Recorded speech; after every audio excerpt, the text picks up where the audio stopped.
देख रहे हैं सुदर्शन टीवी।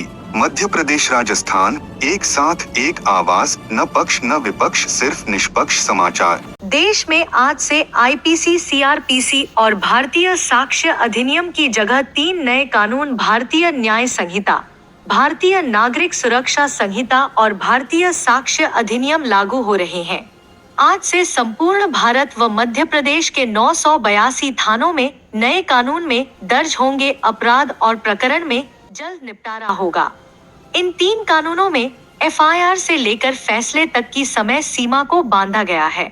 इस कानून को बनाने के लिए प्रधानमंत्री नरेंद्र मोदी ने सर्वोच्च न्यायालय के सभी न्यायाधीशों, देश के सभी उच्च न्यायालयों के मुख्य न्यायाधीशों और देश के सभी कानून विश्वविद्यालय, सभी राज्यपालों, मुख्यमंत्रियों, सांसदों एवं संघ शासित प्रदेशों के प्रशासकों को पत्र लिखे गए। इसके बाद व्यापक परामर्श के बाद ये कानून बने हैं। भारत सरकार द्वारा 18 राज्यों, 6 संघ शासित प्रदेशों, सुप्रीम कोर्ट, 16 हाई कोर्ट, 5 न्यायिक अकादमी, 22 विधि विश्वविद्यालय, 142 सांसद, लगभग 270 विधायकों और जनता से इन नए कानून पर सभी ने अपने सुझाव दिए हैं। इसके बाद 158 बैठकों के बाद इसे बनाकर लागू किया गया। इन कानून में शिकायत मिलने पर एफआईआर दर्ज करने, जांच पूरी करने, अदालत के संज्ञान लेने, दस्तावेज जमा करने और ट्रायल पूरा होने के बाद फैसला सुनाने तक की समय सीमा तय की गई है। साथ ही इस बार आधुनिक तकनीक का भरपूर इस्तेमाल और इलेक्ट्रॉनिक साक्ष्यों को कानून का हिस्सा बनाने से प्रकरण के जल्द निपटने का रास्ता आसान हुआ है। यहाँ तक कि शिकायत, समन और गवाही की प्रक्रिया में इलेक्ट्रॉनिक माध्यमों के इस्तेमाल से न्याय की रफ्तार तेज होगी।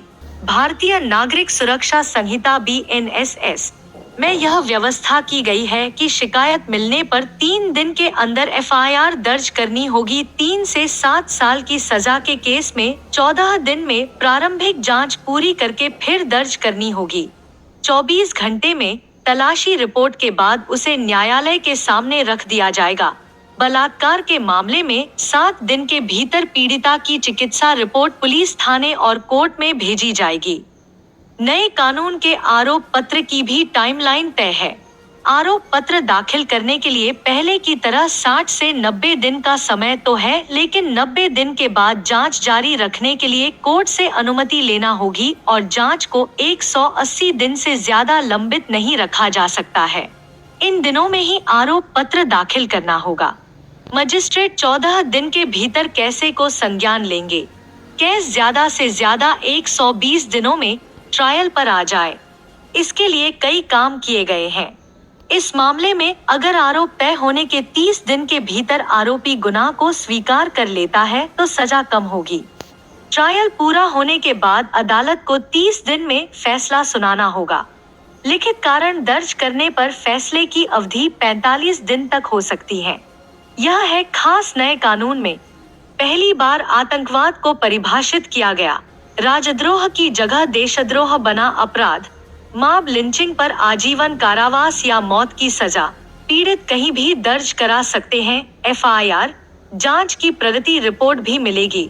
राज्य को एक तरफा केस वापस लेने का अधिकार नहीं, पीड़ित का पक्ष को भी सुना जाएगा। तकनीक के इस्तेमाल पर जोर। FIR, case diary, chargesheet, judgement सभी होंगे डिजिटल। तलाशी और जब्ती में ऑडियो वीडियो रिकॉर्डिंग अनिवार्य। गवाहों के लिए ऑडियो वीडियो में बयान का विकल्प। 7 साल या उससे अधिक सजा के अपराध, फॉरेंसिक विशेषज्ञ द्वारा सबूत जुटाना अनिवार्य किया गया। छोटे मोटे अपराधों में जल्द निपटने के लिए समरी ट्रायल, छोटी प्रक्रिया में निपटारा का प्रावधान किया गया है।